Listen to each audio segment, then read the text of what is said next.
Bueno, tenemos aquí a Claudio García, entrenador de CB Clarinos, y quería que nos hiciera un poco una valoración de esta gira por Valencia que habéis realizado.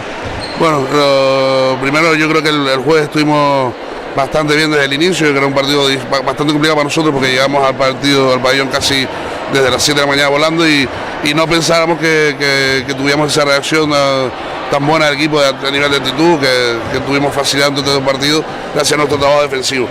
Bueno, yo creo que ayer fue un partido totalmente diferente del de hoy, que ya ha hecho un buen trabajo, han subido el ritmo en la intensidad defensiva de Valencia, ha subido la intensidad defensiva y ha sido durante el momento del partido ha sido bastante complicado saber buscarle la opción de atacarle, saber buscarle el punto débil a otro equipo. Sí, un equipo un poco incómodo, ¿no?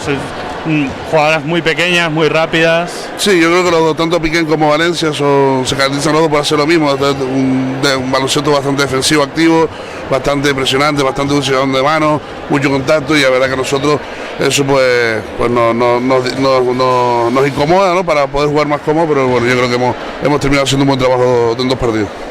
Y bueno, vuestro equipo quizá empezó con alguna derrota un poco inesperada en las primeras jornadas, pero también un equipo muy nuevo, ¿no?, que ha necesitado cierta acoplación, ¿no? Sí, que desde el equipo que terminó en fase de ascenso el año pasado continúan 3, al final incorporas a 4 jugadoras muy veteranas, a otras jugadoras, una otra americana muy importante también.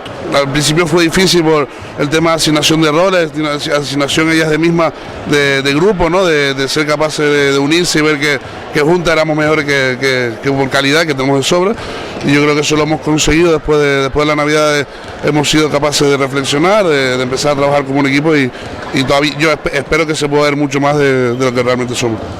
¿Y en qué cambia el equipo con el cambio en la jugadora interior por la llegada de Ivy? Bueno, yo creo que Ivy nos hace un trabajo más específico, más directo, lo que es a nivel de trabajo defensivo, trabajo de regularidad e intensidad de entrenamiento, que bueno, con Mineta, que ella que pretendía jugar minutos, este equipo al final con la rotación pues no tenía tantos como ella deseaba, quiso marchar. Nosotros estamos bastante contentos con lo que ella hizo y bastante contentos con el trabajo que Ivy está haciendo de día a día, tanto en los partidos como en los entrenamientos. Vale, muchas gracias. A ustedes.